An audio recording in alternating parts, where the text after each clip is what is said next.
Have you ever looked at a pair of twins and thought, wow, they're so lucky. They have a built-in best friend for life. We've all seen the media myths, the matching outfits, the rhyming names, Sana and Mana, Tim and Tom, and that mysterious psychic link movies love to show. But behind the cute photos and the two-for-one fascination, there's a complex psychological world that most people never see. Today, let's peel back the layers of the twin bond.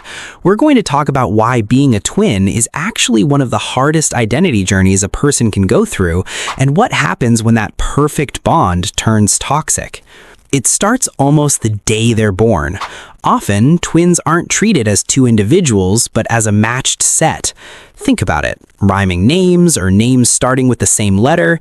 It's the first step in objectification. It tells the world and the children that they are a unit, not an I. Then comes the dressing alike. While it makes for great photos, it can actually delay a child's ability to recognize themselves as a distinct person. Think back to those childhood birthdays. Did you have one cake with both names? Or when a relative gave you a joint gift to share? That small moment sends a loud message. You don't exist as a solo person today. Developmental psychologists like Dr. Ricardo Ainsley have noted that this twinning can interfere with individuation, the process of developing a separate ego. And because they share everything, they look for any tiny scrap of individuality. That's why you'll see twins fight so passionately about being older by 1 minute. That 1 minute isn't just a joke, it's a psychological anchor used to establish a hierarchy in an otherwise perfectly symmetrical life. Also, the media loves to put twins into narrow boxes. From Dr. Jekyll and Mr. Hyde vibes to horror figures, there is a persistent idea that if two people look the same, one must be the light and the other the shadow. First, there's that supernatural cliché of telepathy.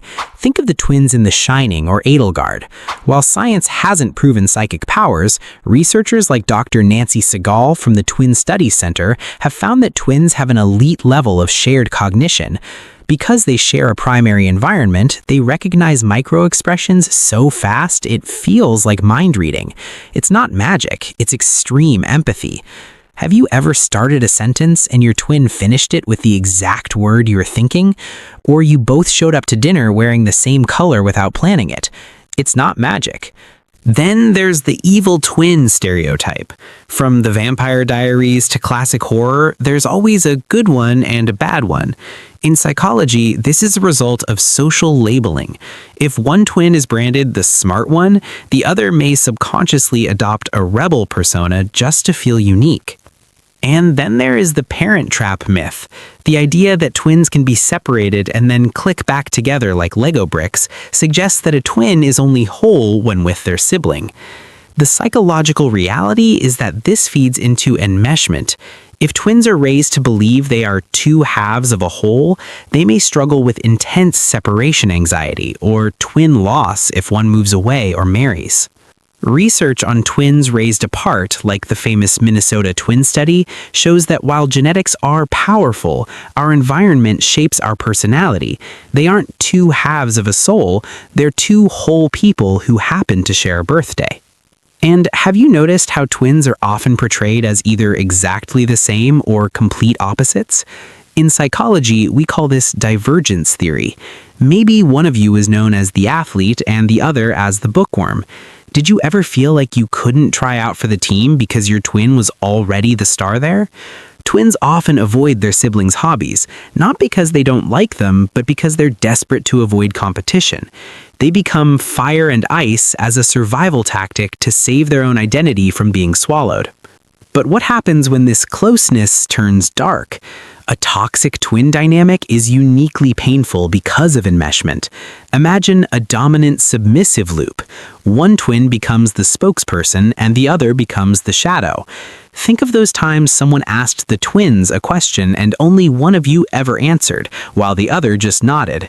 Over time, that shadow twin might reach adulthood and realize they don't even know what they actually want because they've spent their whole life following a lead. Then there's competitive resentment.